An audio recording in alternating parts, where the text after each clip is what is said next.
Welcome to the CBS Eye on Money show. It is Thursday, February 17th. And we, meaning my co-host, Mark Talercio, and my executive producer, Mark Talercio, and my webmaster, Mark Talercio. You wear a lot of hats, Mark. I do. I wear many hats. Is it too many hats, or, you are easily bored? No, I like wearing a lot of hats. I like being busy doing various things, so it's good. All right. We are here to take the mystery out of your financial life. The way we do that is we answer your questions. You can ask us whatever's on your mind. I mean, we are getting right down to the heart of the tax season. And so if you've got a tax planning question, let us know. Do you have a student loan question? Because that deadline is about 45 days away, where the interest rate clock starts ticking again. Let us know. Are you looking at changing your career? Are you going to start your new business? Whatever it is, we'd love to hear from you. You can just go to our website, jillonmoney.com, and click on the Contact Us button, and then we'll get your note. That is what Claire did. Claire is on the line from Ohio. Hi, Claire. How are you? Hi, Jill. I'm great. Thanks so much for having me. Of course. So what can we do for you? Tell us what's going on. Yeah, I have about a million questions that I'll try not to ask all of them, but a lot of stuff is about to change. So I am engaged, about to get married, and I'm about to finish grad school and start a new job, and my partner just started a new job. So we have a lot going on, and I sort of don't know what to do with all of the money we have in a lot of different places. So I have questions about that. Okay, when are you getting married? Hopefully March of 2023. Okay, so it's a next year thing. Correct. And you're finishing grad school now. And when you come out of graduate school, what do you think you're going to be able to earn income-wise? I already have a job lined up, actually. The hiring manager for that told me that the average salary for that position is $68,000 a year. Okay, great. How much does your fiance earn? $300,000 a year. Whoa, I like that. He sounds very good looking, doesn't he, Mark? All right, so he makes $300,000 a year. That's good. That's pretty awesome. Do you guys live together? We do. And do you own a home? Yeah, he actually owns it. It's a condo. We got really lucky. It was in May of 2020, so right before the housing market sort of exploded. Yeah, yep. And so we bought it for $300,000, but I think it's probably worth more now. I haven't really I'm sure it is. What's the mortgage outstanding on it? Do you know? $250,000. Okay. So have you been full-time student this whole year? In 2021, were you a full-time student? And then also, when will you finish grad school? What month? I'll finish in May. I've been a part-time student this whole time. So my program was only 31 credits. It's technically, you could finish it in a year, but I started in 2019 and then I'm finishing this year. And I did that because I also work part-time at the university. I actually purposely got a part-time job at the university because it paid for about 2/3 of my tuition doing it this way. So that's awesome. How did you pay for the other third? Did you pay it out of your savings or did you take out a loan? I took out a loan from the bank of my beautiful mother. BOM, Bank of Mom. I love BOM. Bank of Mom. I plan on paying it back. Whether she'll actually let me or not is sort of up for debate at this point. How much did you borrow from her? $23,000. From now until May, are you working? How much are you going to earn? Like in this first let's just say the first half of the year, what do you think you're going to earn? And then we'll just prorate the second half of the year. I don't actually know exactly how to calculate this because since I get tuition reimbursement, I have to pay taxes on it. I don't exactly know how that works, but essentially did you get a tax document for last year from the university or the college? Not yet. Because that's where you'll find out exactly how it's treated. But it can be treated as income, and that would just add to your tax burden. But okay, it's not a big deal. And so are you earning money in addition to whatever that reimbursement is? I am. It is very small amount. I work part-time, so I'm half-time, and I make like $14 an hour. Okay. So it ends up being like less than $1,000 a month. All right. That's fine. So, essentially you're going to end up you're going to be in the 12% tax bracket this year because you're going to claim the standard deduction for yourself as a single, and that's going to reduce your taxable income, and you're going to be in the 12% tax bracket. That's all I want to know. Okay, that's good. Because of course, as soon as you get married next year, then it's going to be 300,000 plus your 60 or 70,000. And now you guys are all of a sudden in the 24% tax bracket. So I just wanted to check that out. So what else is going on that we can help you with? Before I started grad school, I worked for about 2.5 years for a nonprofit, and I have a 403B pre-tax, and I wanted to know if I should, before we got married, roll that over and do a Roth conversion. And if that's how much is in there? About $16,000. Okay. Do you have any money outside of retirement to pay the tax that would be due for this? I personally have emergency savings of about $15,000. And then combined with my partner, we have $40,000 in an emergency savings, which is we spend about between $5,000 and $6,000 a month. So, Mark, you want to pop in here and voice your desires? It's not a huge amount of money, so it's not going to be a huge tax burden if you just want to do it and get it over with. If you're going to do it, now's the time to do it. Absolutely. Absolutely. I mean, this is the year to do it. If you're in the 12% tax bracket, it may be not exactly. I really have to see like how much money you would be claiming on this thing. But, the most it would be is a little bit in the 22%, but most of it is going to be in the 12%. I would do that. Absolutely. Okay.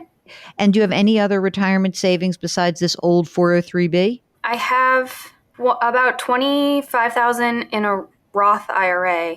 Oh, great. Already.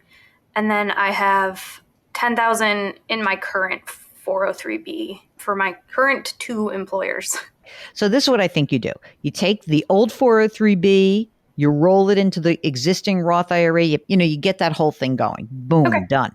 Now, when you are kind of at the point where you're ready to step down from this current position, the job you have lined up, I presume, is not with the institutions now where you're working, right?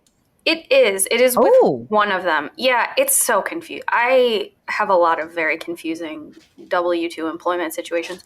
The job with my future employer, last year, I had a position with them that was like a W-2 position, but now my position with them is 1099. 99. Very confusing. It's extremely confusing. As soon as you graduate, I want to clean all this crap up. Yeah. Like I want to consolidate these things, have one 403B and use that 403B and rock and roll. Are you entitled to any matching contributions from either of your 2 employers? Yes. Actually, for the university, I contribute up to the match in my traditional 403B. And then I have another, I think it's 6% that goes into Roth. Yeah, don't do that right now. Okay. Just do the match. Okay. And then put the rest in cash and save it to pay the. Exactly. Okay. Exactly. Gotcha. And then when you start working, then we're going to get a sense of your cash flow. Now, do you guys think you're going to stay in this condo? We are planning on it. My partner works for a company that is on the West Coast. He's remote right now, and I'm pretty sure they're going to let him stay remote, but there is a possibility that we would move there. My job will be remote anyway, so. I mean, once you both are, okay, let's go forward. It's July 1st. Now you guys are making, $350,000, $60,000, $70,000, right? On an annualized basis. Is he maxing out his retirement contribution currently? He will this year, yes. Okay. And then you will also be able to do that. Yes. Mark, should they be both, if possible, should they both be doing a Roth version of their retirement or not? If it's an option, I would. Yeah, I would do both Roth. Okay, because that way you'll be on the 24% tax bracket. Do you think your fiance is going to be making more money? I mean, that's a ton of money to be making. How old are you guys? It was my birthday yesterday, so I'm 29. Oh, happy birthday. Thanks. I'm 29 and my partner is 33. Okay. So, I mean, is he on an upward trajectory? Are you going to be on an upward trajectory? What do you think? At my job that I'm going to take, I will be able to, in 3 years, sort of build up to, I'm going to start as an entry-level person in this job. And then after 3 years, if you do all of their like training and become a specialist, then you get moved up to the next sort of pay grade, which is in the $80,000 to $90,000 range. Okay, that's great. I mean, so Mark, what do you think? I think that maybe they both do Roth for a while, and we'll see. I mean, look, if you end up going to California and you're in a high tax state, and all of a sudden instead of making 300, he's making 600, like we make different decisions, right? Yes. But I think for today, if possible, use the Roth option for Okay. each of you.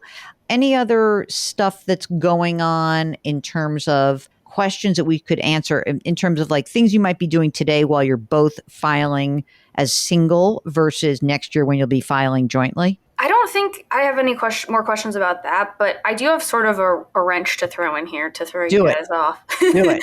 Do it. So my partner's compensation, his total compensation is about $300,000 a year.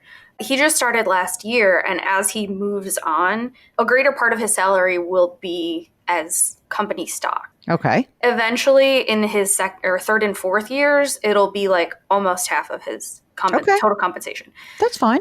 which is great. It's like a big company, and I'm not really hugely worried about it. I just don't exactly know like what to do to like make that work best for us, because I don't want to have that'll be like a lot of stock in a single stock. Yeah, well, the way that would work, and this happens a lot in big companies and happens a lot in banks, is that they give you a reward, and sometimes they even give you a vesting schedule. Mm-hmm. So generally speaking, my advice on this is every time a slug of stock comes up to sell, you sell it. And you don't look at the price of the company's stock.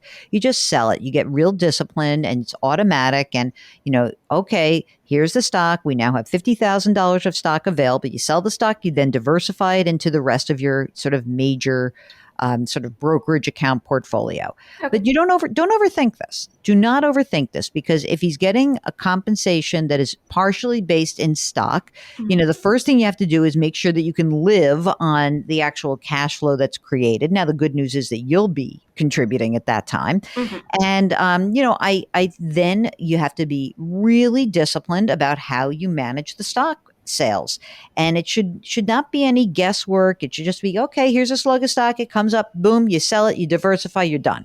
Okay. And that's it. It should not be. Am I missing anything there, Mark? No, that I was going to ask my next question. Do you guys already have like a brokerage account established? We do. And how do you manage that? It is an E-Trade. Right now, it is entirely in equities. I'm hoping to add bonds to that. Like the next time we buy anything in this brokerage account, it'll probably be a bond index fund. My partner had like several events happen last year that gave him like large chunks of money at a time. And so we had a lot of money sitting in cash. So we just moved it into this brokerage account and started investing it so that we didn't have like $200,000 in cash. And how do you manage it now? You have index funds? It is, yeah. So it's a lot of it is just like the S&P 500 index fund, a small cap fund, and some in QQQ, which is pretty funny right now. Yeah, that's not called funny. That's called like, wow, hello. The Qs, ladies and gentlemen, are is the NASDAQ composite. My last question around all of this is, as you go forward and you think about managing this, do you feel like you guys are comfortable doing it yourselves, or do you think that you're going to want to hire someone else to do it? I am comfortable with it right now, and we do have a CPA, which makes me feel better about it. Great. I feel totally fine with it now. I don't think we're doing anything terribly complicated. So okay. It was just like having a lot of jobs at the same time and having a lot of money in different places has sort of been stressing me out, and like figuring out how to consolidate all of that is probably the most stressful at this point. I mean, I understand that. And I think that the way to manage this going forward is that, you try to consolidate where you can, you don't go crazy. And if it gets too much for you, then you can always give us a holler back and we can, maybe say, here's the kind of help you would need.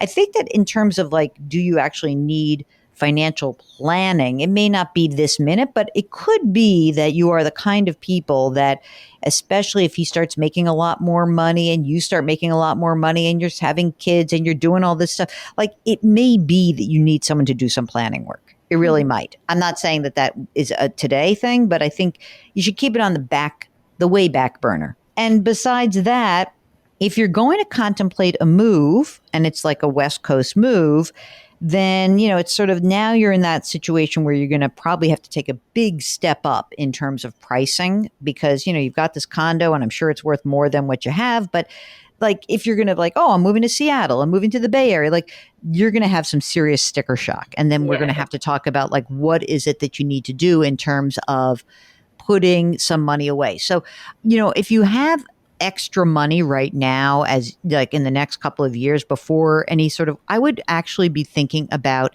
not going crazy with doing anything extra retirement wise, but I would absolutely think about brokerage accounts for you guys because I think it's going to be important for you to build up that reserve because you're going to need some money if that happens. I don't know. Yeah. Mark, do you have other questions? No, I don't think so. I mean, once you start this new job, you'll really be able to consolidate the old accounts and clean things up. And I think you'll feel better. Yeah, me too. And if you need any help with that, Mark is like the master cleaner.